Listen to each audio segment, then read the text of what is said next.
उत्तर प्रदेश के पूर्व मुख्यमंत्री और भाजपा सांसद जगदम्बिका पाल का जयपुर दौरा चर्चा में रहा। वे केंद्रीय मंत्री अर्जुन राम मेघवाल के निजी सचिव के पारिवारिक कार्यक्रम में भाग लेने के लिए जयपुर पहुंचे थे। जयपुर एयरपोर्ट पर राष्ट्रीय लोकदल के प्रदेश अध्यक्ष और पूर्व मंत्री जोगेंद्र सिंह अवाना और उनकी टीम ने पुष्पगुच्छ देकर उनका भव्य स्वागत किया।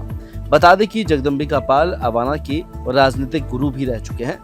कार्यक्रम से पहले जगदम्बिका पाल ने कॉन्स्टिट्यूशन क्लब जयपुर में मीडिया से बातचीत करके कई मुद्दों पर अपनी बात रखी।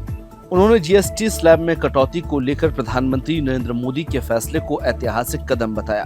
उन्होंने विपक्षी दलों की नीतियों और रवैये पर भी गंभीर सवाल उठाए और कहा कि जनता इनकी नकारात्मक राजनीति को समझ चुकी है। जो है बंद किया गया है कि भारत में एक संस्कृति है, संस्कार है।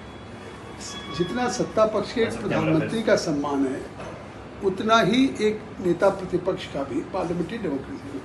लेकिन आप देखते होंगे कि जब पार्लियामेंट चलती है और उस पार्लियामेंट में जिस तरह का लैंग्वेज एक नेता प्रतिपक्ष राहुल गांधी जिस तरह से प्रयोग करते हैं वो देश को शर्मसार करता है। मुझे लगता है कि पार्लियामेंट्री डेमोक्रेसी में विचारों के मतभेद हो सकते हैं, पार्लियामेंट्री डेमोक्रेसी में नीतियों के मतभेद हो सकते हैं, लेकिन बिलो द बेल्ट इस तरह से आप उतरेंगे।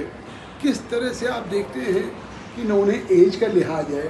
भारत के प्रधानमंत्री भारत की जनता के जनादेश से चुने हुए हैं और उसके बाद उनके खिलाफ जिस तरह का अपशब्दों का प्रयोग होता है, कई बार उन्होंने कहा कि भाई आप मुझे गालियां देते हैं, मेरी आलोचना करते हैं, लेकिन चलिए हमारी आप नीतियों की बात करें, हमारे कार्यक्रमों की बात करें। लेकिन अब उससे भी नीचे स्तर पे एक माँ है, चाहे आदरणीय नरेंद्र मोदी जी की माँ हो या हमारी हो या उनकी हो, और माँ हम जिस तरह से माँ का सम्मान करते हैं, अपनी मातृभूमि करते हैं, भारत माता का करते हैं, उस माँ के लिए अपशब्द दिया जाए, गालियाँ दी जाए और उसके बाद भी राहुल गांधी या तेजस्वी आज तक माफ़ी नहीं मांग रहे हैं, तो कम से कम भारत के लोगों को ये स्वीकार नहीं है। 50 सीटें और कम हो जाएगी तो कितना लाभ मिलेगा? अब खिसियानी बिल्ली खंबा नोचे। उत्तर प्रदेश में या बिहार या मध्य प्रदेश, पूरे देश ने नरेंद्र मोदी के नेतृत्व में तीसरी बार सरकार बनाई है और तीनों बार प्री पोल अलायंस के साथ हुआ। हमें चुनाव में कांग्रेस यूपीए की तरफ से गठबंधन नहीं करना पड़ा था। हमारा जो चुनाव के पहले लोकसभा के प्री पोल अलायंस था उससे अस्पष्ट बहुमत मिला, 240 हमें मिला और हमारे गठबंधन को अस्पष्ट बहुमत मिला। तो अब 3 चुनाव में अस्पष्ट बहुमत मिल रहा है। हम जनता को राहत दे रहे हैं, आखिर उन्होंने क्यों नहीं दिया?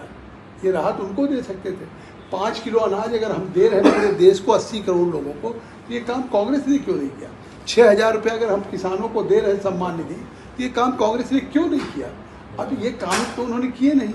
अगर आज मोदी जी उन किसानों के लिए खाद बीज इसकी व्यवस्था कर रहे हैं, अगर कोविड के बाद लोगों को किसी के सामने अगर रोजी रोटी का संकट था तो 80 करोड़ लोगों को दिया जा रहा है, करीब 85,000 करोड़ पर ईयर इस तरह से खर्च किया जा रहा है, तो आज देश की जनता कम से कम उसके सामने रोजी रोटी का सवाल नहीं, उसके सामने अन्न का सवाल नहीं।